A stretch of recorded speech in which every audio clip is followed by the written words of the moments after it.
के टाइप्स के बारे में हमने डिस्कस की थी और कंस्ट्रक्टर की डेफिनेशंस और कैरेक्टरिस्टिक्स के बारे में हमने बात की थी। आज का जो हमारा टॉपिक है उसका नाम है कंस्ट्रक्टर ओवरलोडिंग। मतलब कंस्ट्रक्टर ओवरलोडिंग होता क्या है? तो कंस्ट्रक्टर ओवरलोडिंग में क्या होता है कि in a single class more than one constructor this mechanism is called the constructor overloading. मतलब एक क्लास में यदि एक से ज्यादा कंस्ट्रक्टर है, आप कोई भी एक क्लास क्रिएट कीजिए, उसमें आप मल्टीपल कंस्ट्रक्टर क्रिएट कीजिए, मतलब एक से ज्यादा आप कंस्ट्रक्टर क्रिएट करेंगे तो उसको हम बोलेंगे कंस्ट्रक्टर ओवरलोडिंग। यहाँ क्या होता है कि जो number of argument and argument data type के बेसिस पर कंस्ट्रक्टर ऑटोमेटिकली कॉल हो जाते हैं। तो constructor overloading means in a single class have multiple constructor.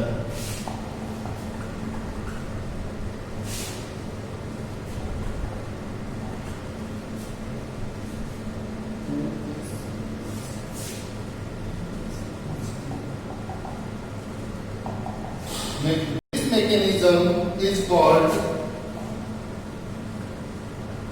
constructor overloading.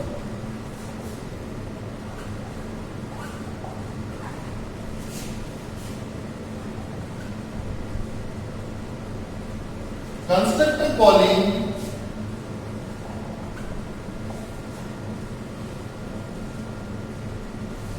based on number of argument and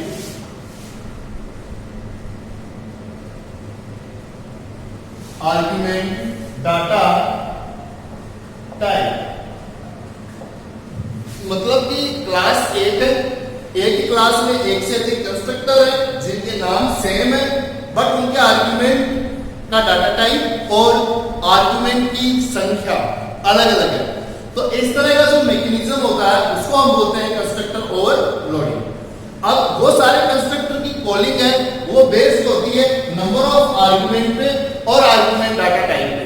जब ऑब्जेक्ट क्रिएट होगा उस समय हम उस ऑब्जेक्ट के साथ अलग अलग वैल्यू पास करेंगे, मतलब हम उस ऑब्जेक्ट के साथ आर्गुमेंट देंगे। तो वो जो हम आर्गुमेंट देंगे उन आर्गुमेंट के आधार पर क्लास के अंदर जो हमने कंस्ट्रक्टर बनाए मल्टीपल, उनमें से उस आर्गुमेंट के आधार पे कंस्ट्रक्टर ऑटोमेटिकली रन हो जाएगा। तो ये जो टेक्निक है, इस तरह का जो सिस्टम है उसको हम बोलते हैं कंस्ट्रक्टर ओवरलोडिंग।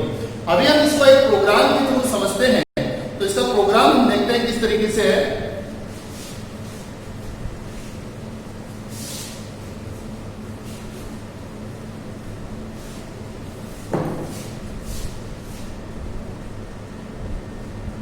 इसका क्वेश्चन होगा write a program for constructor overloading. मतलब कंस्ट्रक्टर ओवरलोडिंग का एक प्रोग्राम बनाइए। इस टाइप से इसका क्वेश्चन आपके एग्जाम में आता है।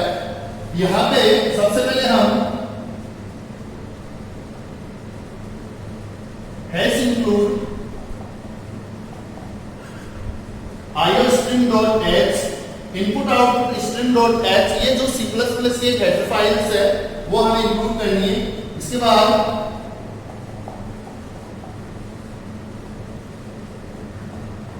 conio.h, conio console input output header files है जिसमें कंसोल से रिलेटेड फंक्शन है। यहाँ पे हम एक क्लास स्टार्ट करते हैं जिसका नाम हमने abc दिया और इसका कैलिब्रेटेड स्टार्ट किया। इस क्लास में मैंने इंटीजर में x, y, z, यहाँ पे मैंने x, y, z नाम के तीन मेंबर वेरिएबल डिक्लेयर किए हैं। इसके बाद मैं यहाँ पे पब्लिक सेक्शन मैंने स्टार्ट किया। पब्लिक सेक्शन में मैंने abc नाम का एक कंस्ट्रक्टर क्रिएट किया और यहाँ पे x equal to y equal to z equal to 0, तीनों को वेरिएबल में मैंने 0 असाइन कर दिया। ये जो कंस्ट्रक्टर है मेरा ये है 0 आर्गुमेंट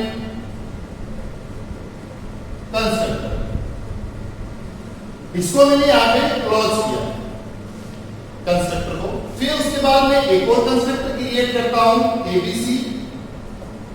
यहां इंटीजर में आर्गुमेंट में मैंने एक ए वैल्यू ली और x equal to y equal to z equal to a। यहां मैंने ये जो बनाया है वो है 1 आर्गुमेंट कंस्ट्रक्टर और यहां पे मैंने इसको कर दिया क्लोज। अब यहां पे मैंने एक तो जीरो आर्गुमेंट कंस्ट्रक्टर बनाया और एक बनाया मैंने 1 आर्गुमेंट कंस्ट्रक्टर। इसी तरीके से आगे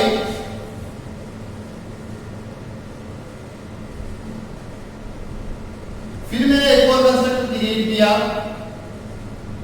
इसके अंदर मैंने इंटीजर में a कोमा इंटीजर में b दो आर्गुमेंट लिए।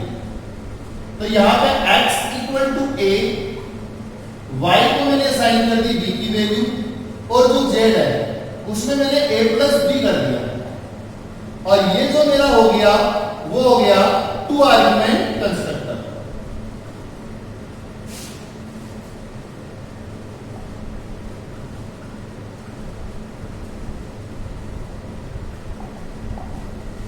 और इसको मैंने कर दिया यहां पे क्लोज। इसी तरीके से एक और कंस्ट्रक्टर क्रिएट कर सकता हूं मैं। मतलब आप इस प्रोग्राम में मल्टीपल कंस्ट्रक्टर क्रिएट कर सकते हो, बट आपको ध्यान रखना है वो है आर्गुमेंट्स का। यहां मैंने कोई आर्गुमेंट नहीं दिया तो ये जीरो आर्गुमेंट कंस्ट्रक्टर है। यहां पे मैंने 1 आर्गुमेंट पास किया है तो ये 1 आर्गुमेंट कंस्ट्रक्टर हो गया। यहां पे मैंने 2 वैल्यू दी है तो ये 2 आर्गुमेंट कंस्ट्रक्टर हो गया। बात यह है केवल कि आपकी क्लास के अंदर मल्टीपल कंस्ट्रक्टर होने चाहिए। एक से अधिक कंस्ट्रक्टर यदि है तो उसको हम कंस्ट्रक्टर ओवरलोडिंग बोलेंगे। यहां पे मैंने 3 कंस्ट्रक्टर बना लिए। अब एक और बना सकता हूं मैं एबीसी इंटीजर में a, इंटीजर में b और इंटीजर में c। यहां पे मैंने 3 वैल्यू ली तो x बराबर a, y बराबर b और z इक्वल टू c। ये तीनों में मैंने वैल्यू असाइन कर दी और ये जो मेरा हो गया वो हो गया आपका कितने आर्गुमेंट वाला 3 आर्गुमेंट कंस्ट्रक्टर। और यहां पे मैंने इसको क्लोज कर दिया। यहां पे मैं एक शो फंक्शन बनाता हूं, वॉइड शो या डिस्प्ले, जो आपको अच्छा लगे वो नाम आप दे सकते हो। मैंने यहां फंक्शन का नाम दिया है शो और इस फंक्शन के थ्रू मैंने x की वैल्यू को प्रिंट किया, y की वैल्यू को प्रिंट किया और z की वैल्यू को मैंने क्या किया है यहाँ पे प्रिंट किया। ये शो फंक्शन क्लोज और उसके बाद आपको क्लास को क्लोज कर देना। तो यहाँ पे इसमें आप देख सकते हैं अभी तक हमने इसका मेन प्रोग्राम क्रिएट नहीं किया है। हमने केवल एक क्लास क्रिएट की है जिसमें मल्टीपल कंस्ट्रक्टर है। 0 argument constructor, 1 argument constructor, 2 argument constructor, 3 argument constructor और ये है आपका एक फंक्शन शो जो x, y, z इन तीनों की वैल्यू को क्या कर रहा है प्रिंट कर रहा है। अब यहां जब हम इस क्लास का हम इसका मेन प्रोग्राम क्रिएट करेंगे तो वहां पे अलग अलग नंबर ऑफ आर्गुमेंट के बेसिस पे ये कंस्ट्रक्टर ऑटोमेटिकली क्या हो जाएंगे, रन हो जाएंगे। तो यहां पे सबसे पहले मैं इसका मेन फंक्शन क्रिएट करता हूं वॉइड मेन। यहां पे मैंने इसमें क्लास जो मेरी है एबीसी उसका एक ऑब्जेक्ट बनाया obj1। ऑब्जेक्ट का नाम है obj1 और यहां मैंने इसके साथ ब्रैकेट में कोई भी आर्गुमेंट पास नहीं किया। यदि मैंने वहां obj1 का आपका जो ऑब्जेक्ट है उसके साथ कोई भी वैल्यू पास नहीं की है तो आप खुद समझदार हो, तो उस मामले में कौन सा कंस्ट्रक्टर चलेगा? वहां से कोई भी वैल्यू नहीं है, कुछ आर्गुमेंट हमने पास नहीं किया है, तो इस मामले में कौन सा कंस्ट्रक्टर चलेगा? 0 आर्गुमेंट वाला कंस्ट्रक्टर। और यहाँ x, y, z तीनों की वैल्यू 0 से इनिशियलाइज हो जाएगी। ऐसे मान लीजिए यहाँ पे मैंने एक और ऑब्जेक्ट बनाया ऑब्जेक्ट 2, बट इसमें आर्गुमेंट में मैंने वैल्यू पास कर दी 10। अब यहां क्या होगा, वहां जो ऑब्जेक्ट 2 जो क्रिएट हुआ है वहां उसमें आर्गुमेंट में 10 है, कितने आर्गुमेंट है, नंबर ऑफ आर्गुमेंट कितने हैं, केवल एक ही है। तो यहां वन आर्गुमेंट है, तो उसके बेसिस पे इनमें से कौन सा कंस्ट्रक्टर चलेगा, ये वाला, कौन सा, वन आर्गुमेंट कंस्ट्रक्टर।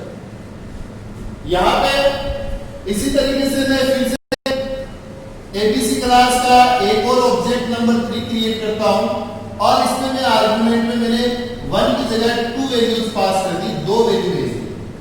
कोई भी 2 वैल्यू मैं यहां से ले सकता हूं, यहां थोड़ी जगह कम है इसलिए मैं यहां क्रिएट करता हूं, आप आगे भी कर सकते हो। तो वहां पे मैंने जो ऑब्जेक्ट 3 क्रिएट किया है उसमें मैंने आर्गुमेंट में 10 और 20 दो आर्गुमेंट भेज दिए। अब उन दोनों आर्गुमेंट के बेसिस पे वो आर्गुमेंट वाला कंस्ट्रक्टर कॉल होगा। तो बात ये है कि कंस्ट्रक्टर जो भी कॉल होगा वो डिपेंड होगा नंबर ऑफ आर्गुमेंट पे। फिर एबीसी नाम का कंस्ट्रक्टर ऑब्जेक्ट 4 मैंने क्रिएट किया, 10, 20 और 30 ये लीजिए, या 40 कोई भी वैल्यू मैंने यहां से पास की मैंने। तो ये 4th नंबर वाले ऑब्जेक्ट के लिए ये आपका 3 आर्गुमेंट कंस्ट्रक्टर क्या होगा, एग्जीक्यूट होगा। तो फंक्शन की कॉलिंग है इन ऑब्जेक्ट, कंस्ट्रक्टर की जो कॉलिंग है वो डिपेंड हो रही है ऑब्जेक्ट जब क्रिएट कर रहे हैं तो उसके साथ जो आर्गुमेंट हम पास कर रहे हैं उस आर्गुमेंट के बेसिस पे क्या हो रहा है, यहां इसकी कॉलिंग क्या हो रही है, हो जाती है, कंस्ट्रक्टर कॉल हो जाता है। अब मेरे को इन सभी कंस्ट्रक्टर की वैल्यू चेक करनी है कि जो मैंने वैल्यू दी है वो वैल्यू क्या इसमें असाइन हुई या नहीं हुई, प्रिंट करके देखना है एक्स वाई जेड की वैल्यू को। तो यहाँ वैल्यू प्रिंट करने के लिए जो हमारे क्लास के मेंबर वेरिएबल है उनकी वैल्यू को प्रिंट करने के लिए कौन सा फंक्शन है, शो फंक्शन। तो हम इस शो फंक्शन के थ्रू चेक कर सकते हैं। सबसे पहले मैंने किया obj1 डॉट शो, तो यहाँ ऑब्जेक्ट 1 जो है उसके जो एक्स वाई जेड है उनकी वैल्यू प्रिंट होगी। अब ऑब्जेक्ट 1 बना उस समय कोई वैल्यू अपने पास नहीं थी, तो इसलिए यहाँ 0 आर्गुमेंट चला, और जो ऑब्जेक्ट 1 के एक्स वाई जेड जो मेंबर वेरिएबल है उनकी वैल्यू क्या प्रिंट होगी, 0 0 0। इसी तरीके से ऑब्जेक्ट 2 जो मैंने क्रिएट किया उसका मैंने शो फंक्शन रन किया, तो यहां पे मैंने वैल्यू पास की 10। अब जब ऑब्जेक्ट 2 रन होगा तो वहां ऑब्जेक्ट जो 2 है उसका शो फंक्शन जो चलेगा, तो यहां जब ऑब्जेक्ट 2 क्रिएट किया तो यहां मैंने 10 पास किए थे, तो x y z तीनों की वैल्यू 10 10 हो गई। तो जब आप शो फंक्शन से x y z की वैल्यू को प्रिंट करोगे तो तीनों की वैल्यू 10 10 और 10 प्रिंट हो जाएगी। इसी तरीके से ऑब्जेक्ट 3 डॉट शो, यहां 10 और 20 लिए तो ये 3 वाला है, ये चल जाएगा जिसमें 2 आर्गुमेंट है। तो x की वैल्यू 10, y की वैल्यू 20 और z में दोनों का प्लस 30 प्रिंट होगा। और यहां पे ऑब्जेक्ट 4 डॉट शो फंक्शन, तो यहां पे तीनों की वैल्यू क्या हो जाएगी, 10 20 और 40 प्रिंट हो जाएगी। इसके बाद गेट ch, और ये आपका प्रोग्राम यहाँ पे जो void main था वो क्लोज हो गया, और ये आपकी क्लास है। इसी के साथ कंस्ट्रक्टर ओवरलोडिंग का प्रोग्राम कंप्लीट। बस आपको यहाँ एक चीज ध्यान रखनी है कि आपकी जो क्लास है उसमें मल्टीपल कंस्ट्रक्टर होने चाहिए। First point, number of argument उनके अलग अलग होने चाहिए, या आर्गुमेंट का डाटा टाइप है वो डिफरेंट डिफरेंट होना चाहिए, क्योंकि कॉलिंग है वो नंबर ऑफ आर्गुमेंट और आर्गुमेंट डाटा टाइप के बेसिस पे होती है। उसके बाद जब भी यहाँ मेन प्रोग्राम क्रिएट होगा तो यहाँ जो ऑब्जेक्ट क्रिएट होंगे उसमें जो भी आप आर्गुमेंट पास करोगे उसी के अकॉर्डिंग कंस्ट्रक्टर ऑटोमेटिकली क्या हो जाएगा, एग्जीक्यूट हो जाएगा। तो यहाँ इस सिंगल क्लास में मल्टीपल कंस्ट्रक्टर है, एक से ज्यादा कंस्ट्रक्टर है। एक कंस्ट्रक्टर ये रहा, एक कंस्ट्रक्टर ये रहा, इसी के बाद एक कंस्ट्रक्टर ये रहा, एक ये रहा। तो यहाँ पे क्या है, मल्टीपल कंस्ट्रक्टर है, एक से ज्यादा कंस्ट्रक्टर हमने क्या करने क्रिएट कर रखे, तो इसी को हम बोलते हैं कंस्ट्रक्टर ओवरलोडिंग। समझ में आया?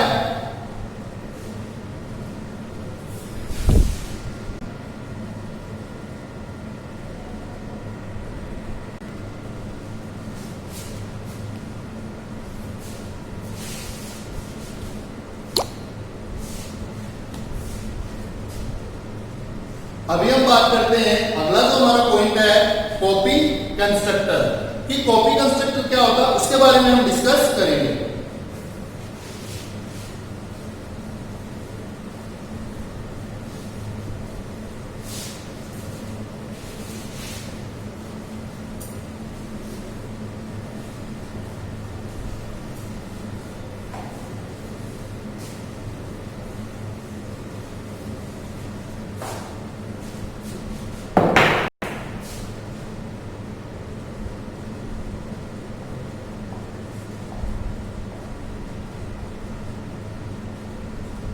Copy constructor,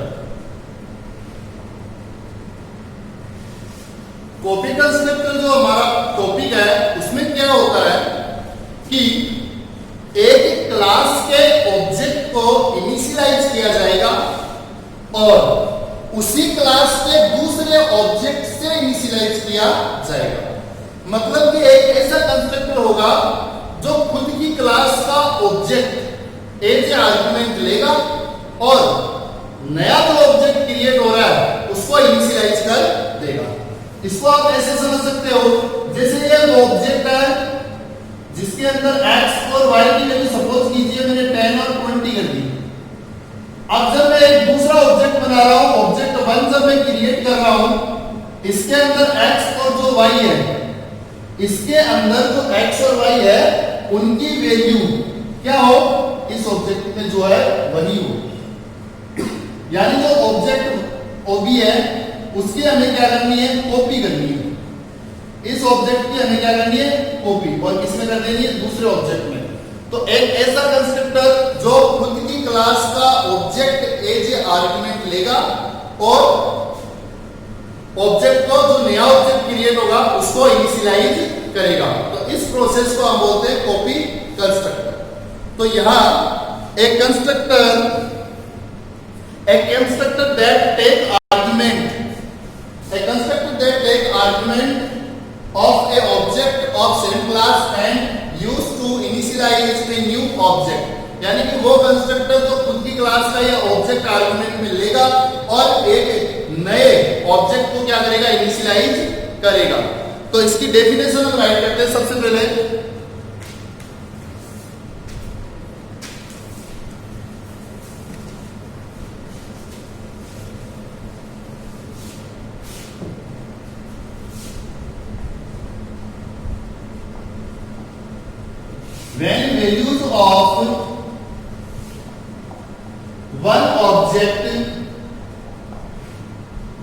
when values of one object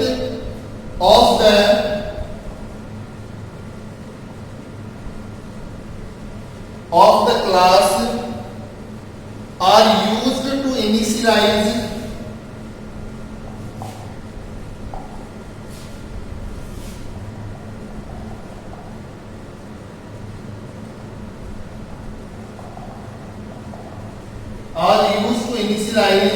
the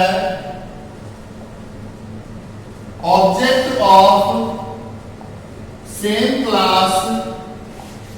यानी कि when values of one object, यानी एक ऑब्जेक्ट की वैल्यू है उसका यूज हो रहा है इनिशियलाइज करने के लिए, दूसरे ऑब्जेक्ट को इनिशियलाइज करने के लिए, और वो जो दूसरा ऑब्जेक्ट है वो भी क्या होगा, सेम क्लास का ही होगा।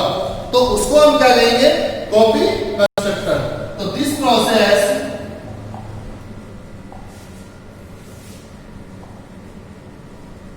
is called copy constructor। इस प्रोसेस को क्या कहा जाएगा, कॉपी कंस्ट्रक्टर। इसका हम एक प्रोग्राम क्रिएट करते हैं और उसके थ्रू देखते हैं। कहने का मतलब ये है कि ये कंस्ट्रक्टर होगा जो कॉपी कंस्ट्रक्टर है वो खुद की क्लास का ही ऑब्जेक्ट एज ए आर्गुमेंट में लेगा, ठीक है, और उसी से क्या करेगा, इनिशियलाइज कर देगा ऑब्जेक्ट को। तो इसका हम प्रोग्राम बनाते हैं।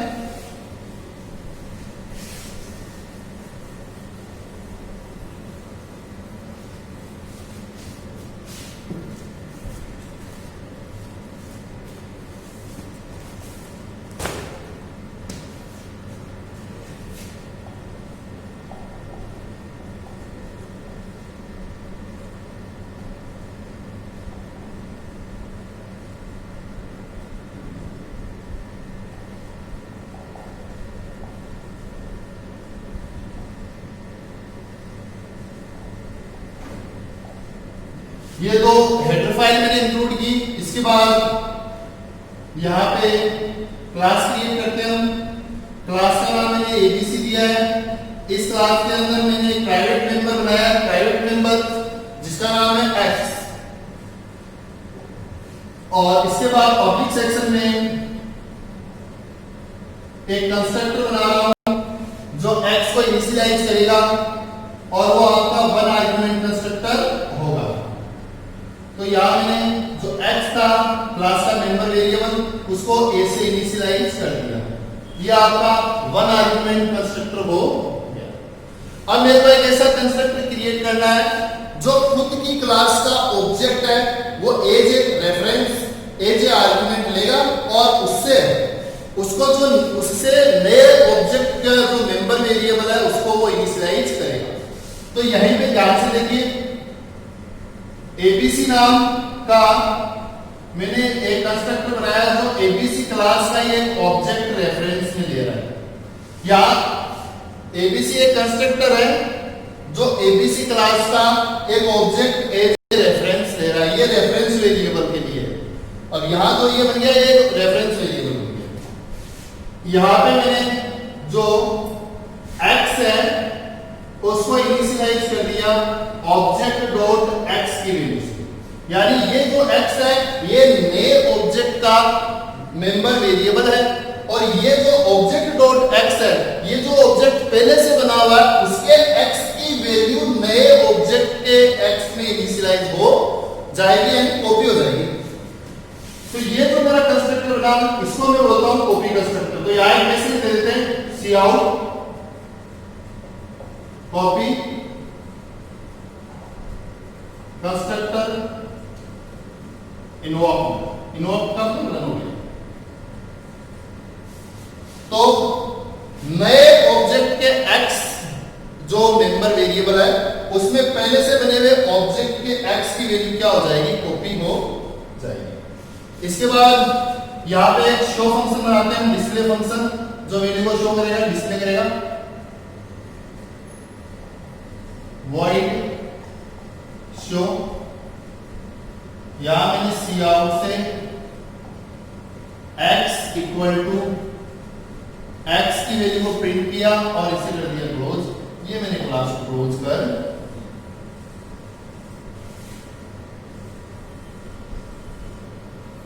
इसके बाद इसका हम एक मेन प्रोग्राम क्रिएट करते हैं और मेन प्रोग्राम में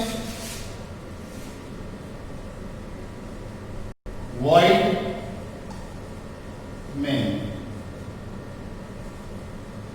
एक डालते हैं इसमें।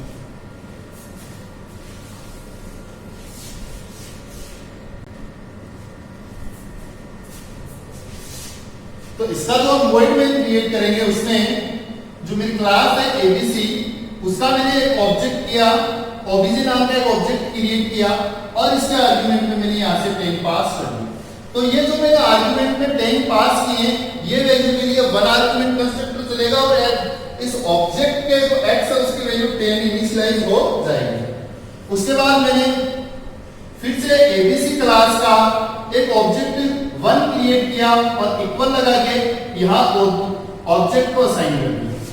अब जो ये नया ऑब्जेक्ट बना ऑब्जेक्ट 1 इसमें वैल्यू आ रही है, किसकी जा रही है, ऑब्जेक्ट की। मतलब इस ऑब्जेक्ट के अंदर जो मेंबर वेरिएबल में जो भी वैल्यू है वो वैल्यू इसमें असाइन हो जाएगी। तो यहाँ ऑब्जेक्ट जो 1 था उसके x की वैल्यू 10 है और जो नया ऑब्जेक्ट 1 बना है उसके x में भी उस ऊपर वाले ऑब्जेक्ट के x की वैल्यू चली जाएगी। तो मतलब यहाँ पर भी जो ऑब्जेक्ट 1 का जो x मेंबर है उसकी भी वैल्यू क्या हो जाएगी, 10। इसी तरीके से एक और मैंने ऑब्जेक्ट बनाया ऑब्जेक्ट 2 और यहां इसके ब्रैकेट में मैंने डाल दिया ऑब्जेक्ट 1 को। अब यहां जो ऑब्जेक्ट ये है एबीसी क्लास का ऑब्जेक्ट 2 बन रहा है, यहां ऑब्जेक्ट 2 है इसके अंदर मैंने आर्गुमेंट भी किसको भेज दिया, ऑब्जेक्ट 1 को। तो ऑब्जेक्ट 1 के x में जो वैल्यू है कितनी होगी, 10। वही वैल्यू किसमें चली जाएगी, ऑब्जेक्ट 2 के x में। तो यहां ये वाला कंस्ट्रक्टर है ये काम कर रहा है कितनी बार, इस केस में भी यही कंस्ट्रक्टर चलेगा और इस केस में भी यही कंस्ट्रक्टर चलेगा। अब हम जब इन तीनों को प्रिंट करेंगे तो यहां ऑब्जेक्ट डॉट शो फंक्शन, तो यहां x की वैल्यू कितनी प्रिंट होगी, 10 उसके बाद ऑब्जेक्ट 1 डॉट शो फंक्शन को एग्जीक्यूट करेंगे तो यहाँ पे भी x की वैल्यू 10।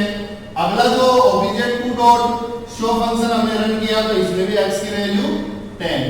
तो यहाँ पे हमने जितने भी ऑब्जेक्ट बनाए हैं फर्स्ट टाइम हमने इस ऑब्जेक्ट को यहाँ इनिशियलाइज कर दिया और 1 आर्गुमेंट कंस्ट्रक्ट रन हो गया।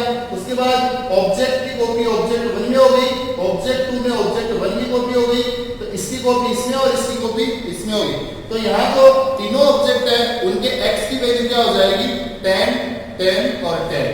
तो ये जो प्रोग्राम है ये आपका कॉपी कंस्ट्रक्टर का है और इसमें ये जो कोड है ये है वो कंस्ट्रक्टर जो कॉपी करने का टास्क को कंप्लीट कर रहा है।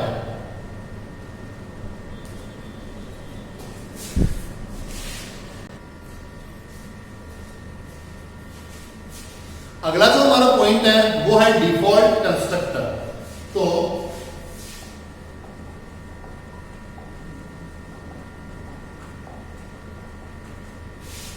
Default argument constructor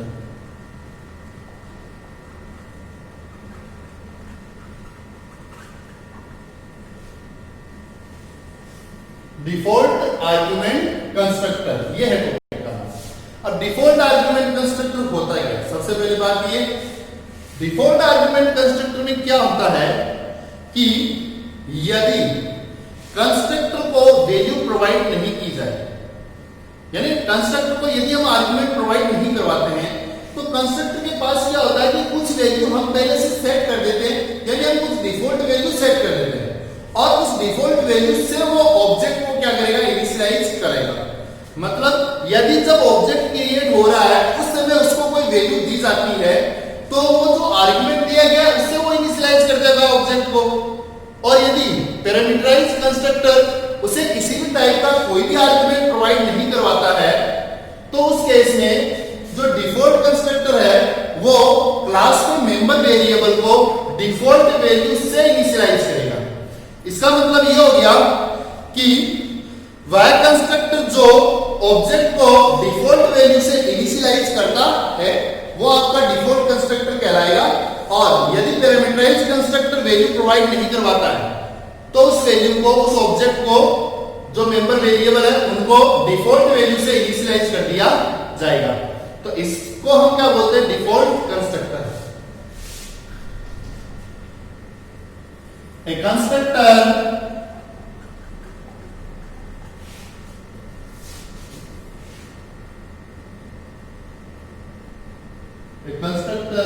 is used to initialize a constructor used to initialize the object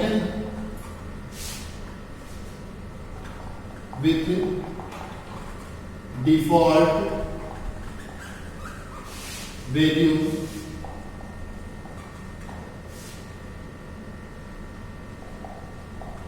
it is called default constructor. मतलब a constructor is used to initialize an object with the default value. It is called default argument constructor. Sorry, default argument.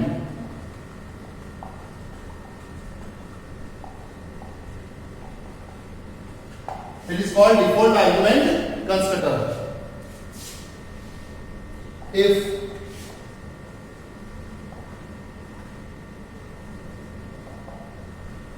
parameterized constructor not provided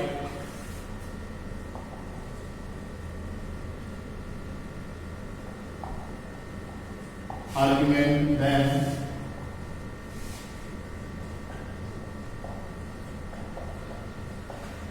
default value is used to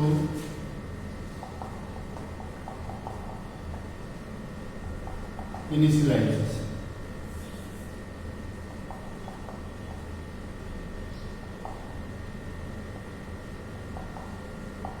Initialize.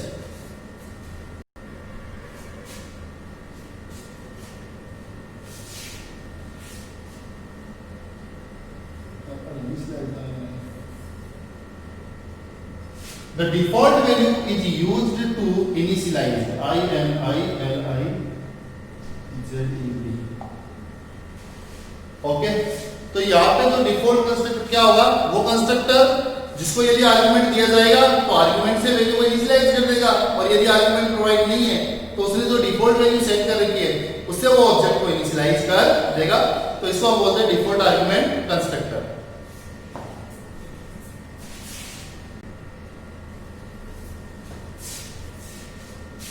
अभी हम इस default argument constructor को एक example के through, एक programme के through समझते हैं।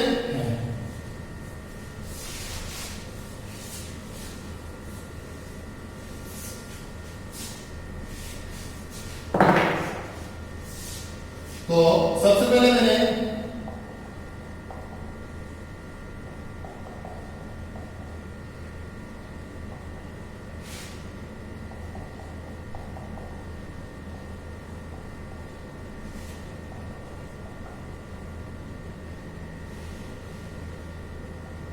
यहां पे मैंने क्लास क्रिएट की जिसका नाम मैंने दिया एबीसी, और इस क्लास में मैंने इंटीजर में x, y, z, यहां पे मैंने इसके 3 मेंबर वेरिएबल बनाए।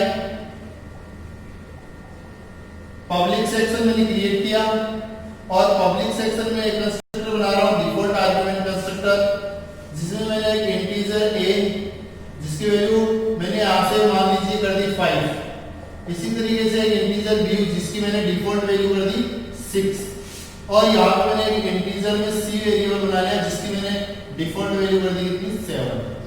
अब यहां पे इसमें x इक्वल टू a की वैल्यू, y में चली जाए b की वैल्यू, और जो z है उसको असाइन हो जाए c की वैल्यू।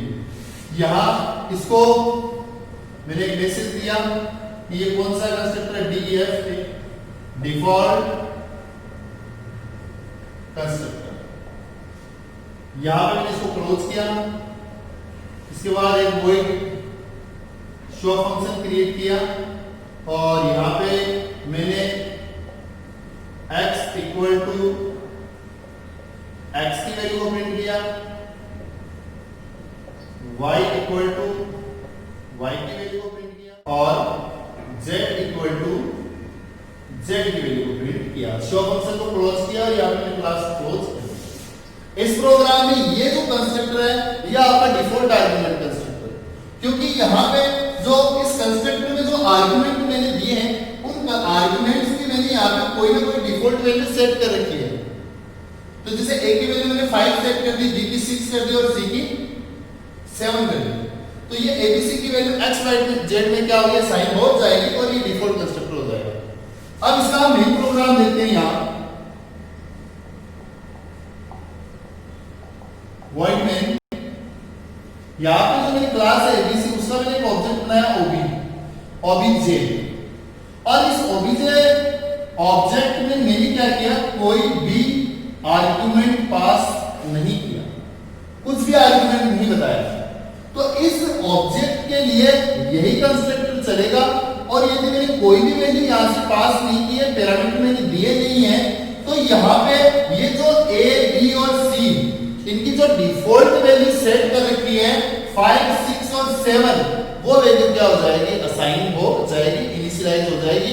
किसको, x, y, z member variable को वो वैल्यू दे दी जाएगी। इसी तरीके से मान लीजिए मैंने इसका एक ऑब्जेक्ट बनाया, ऑब्जेक्ट 1, और इसमें मैंने एक वैल्यू पास की है केवल क्या, 10। अब यहां इस केस में क्या होगा, यहां पे मैंने केवल एक ही आर्गुमेंट दिया, ऑब्जेक्ट 1 में क्या दिया, केवल एक ही आर्गुमेंट, फर्स्ट आर्गुमेंट। तो ये जो 10 है वो वैल्यू किसकी हो जाएगी, a की। तो वहां से a के लिए आर्गुमेंट आ चुका है, तो a की वैल्यू तो 5 पर वो साइन नहीं होगी, a की वैल्यू यहां से दी जा चुकी है 10। तो यहां जो ऑब्जेक्ट 1 है उसके a के अंदर कितने इनिशियलाइज हो जाएंगे, 10। लेकिन यहां से b और c की वैल्यू नहीं दी, b और c की वैल्यू यहां से नहीं मिली, तो b और c की वैल्यू जो यहां डिफॉल्ट आपने सेट कर रखी है वो इनिशियलाइज हो जाएगी। मतलब जो आर्गुमेंट की वैल्यू आप दे रहे हो तो वो इनिशियलाइज हो रही है, और यदि आप वैल्यू नहीं दे रहे हो तो जो डिफॉल्ट है वो इनिशियलाइज हो जाएगी। इसी तरीके से मान लीजिए मैंने एक ऑब्जेक्ट 2 बनाया जिसमें मैंने 10 और 20 दो वैल्यू पास करी, तो यहाँ a की वैल्यू 10 हो जाएगी, b की वैल्यू 20 इनिशियलाइज हो जाएगी, बट सी की नहीं है, तो सी की वैल्यू यहाँ बाय डिफॉल्ट मैंने कितनी कर रखी है 7, तो सी की वैल्यू 7 इनिशियलाइज हो जाएगी। और यदि मैं एक और ऑब्जेक्ट बनाता हूं 10, 20 और 30, अब मैंने यहाँ तीनों आर्गुमेंट प्रोवाइड करवाए, तीनों की वैल्यू मैंने दी है, तो यहाँ से जो वैल्यू मैंने दी है 10, 20 और 30, तो वो वैल्यू एक्स वाई जेड में इनिशियलाइज हो जाएगी।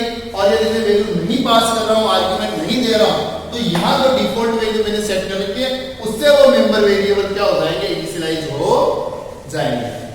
इसके बाद हम इनको प्रिंट करके देखते हैं, शो करते हैं सबकी वैल्यू को शो फंक्शन के थ्रू, ऑब्जेक्ट डॉट शो या object 1 dot show function, object 2 dot इसके लिए शो, और ऑब्जेक्ट 3 के लिए भी शो फंक्शन मैंने एग्जीक्यूट किया। तो यहां इसके बाद गेट ch और ये प्रोग्राम क्लोज। तो जो ऑब्जेक्ट है मेरा, ऑब्जेक्ट 1 है, सिर्फ ऑब्जेक्ट, उसका जो x है उसकी वैल्यू मैंने कोई वैल्यू नहीं दी है, तो वहां से 5 और y की वैल्यू 6 और z की वैल्यू 7 प्रिंट हो जाएगी।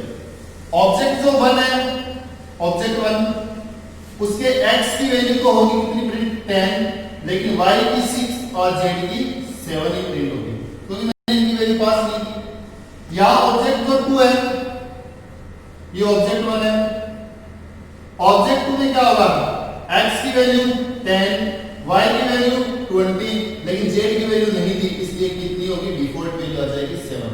और ऑब्जेक्ट 3 के केस में x की वैल्यू 10 प्रिंट होगी, y की वैल्यू 20 प्रिंट होगी और z की वैल्यू 30 प्रिंट होगी, क्योंकि यहां से तीनों आर्गुमेंट पास किए गए हैं। तो इस प्रोग्राम में डिफॉल्ट आर्गुमेंट कंस्ट्रक्टर में मेन क्या हुआ कि यदि ऑब्जेक्ट के साथ आर्गुमेंट यानी पैरामीटराइज ट्रांसफर किए जा रहे हैं, भेजे जा रहे हैं, तो उनसे वो मेंबर वेरिएबल को इनिशियलाइज कर देता है। और यदि आर्गुमेंट नहीं भेजे जा रहे तो उस मामले में क्या होगा, जो डिफॉल्ट वैल्यू हमने यहां सेट कर रखी है उससे वो उसको इनिशियलाइज कर देता है। तो ये आपका डिफॉल्ट आर्गुमेंट कंस्ट्रक्टर का प्रोग्राम है।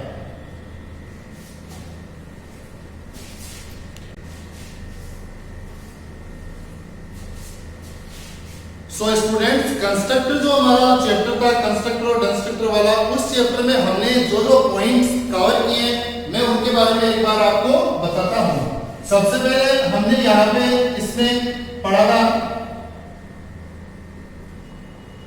कंस्ट्रक्टर की डेफिनेशन, उसके बाद हमने यहाँ पे types of constructor, types of constructor यानी कंस्ट्रक्टर के प्रकार जो है वो हमने पढ़े। यहां हमने कैरेक्टरिस्टिक्स ऑफ यानी कंस्ट्रक्टर की विशेषताएं जो है वो पॉइंट हमने देखा इस वीडियो में। डिफॉल्ट कंस्ट्रक्टर, उसके बाद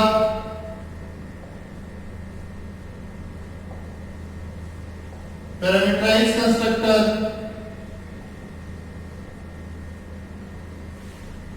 पैरामीटराइज्ड कंस्ट्रक्टर के बाद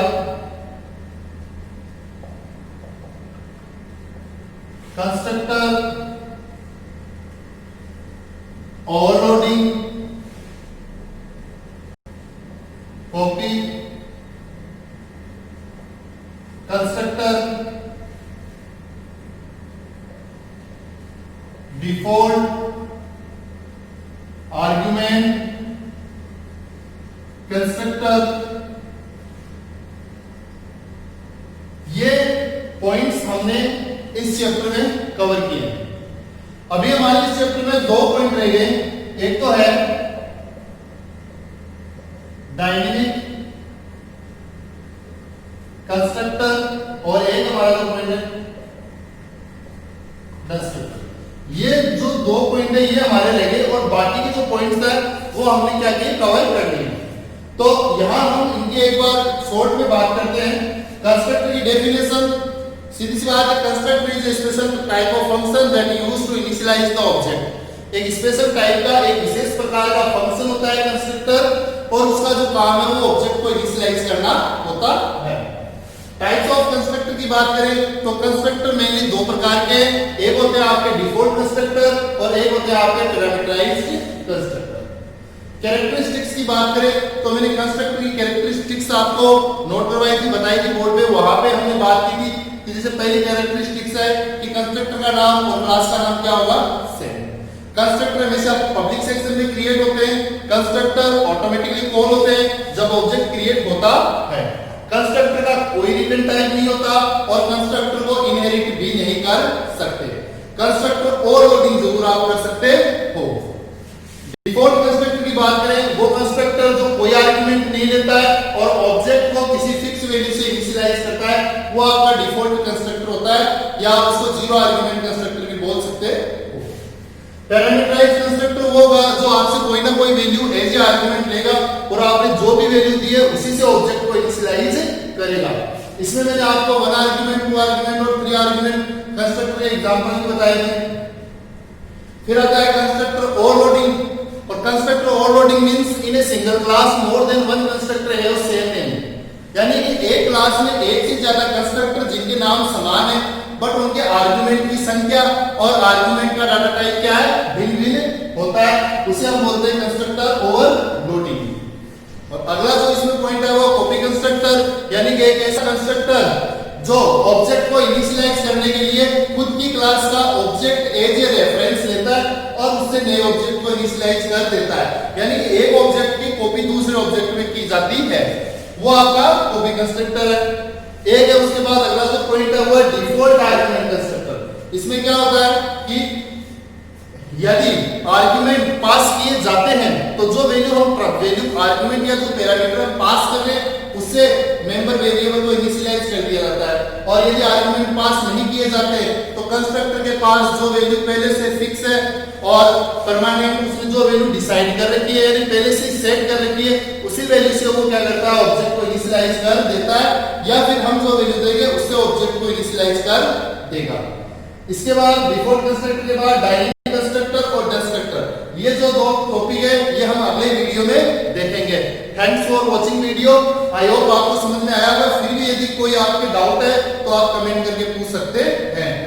धन्यवाद।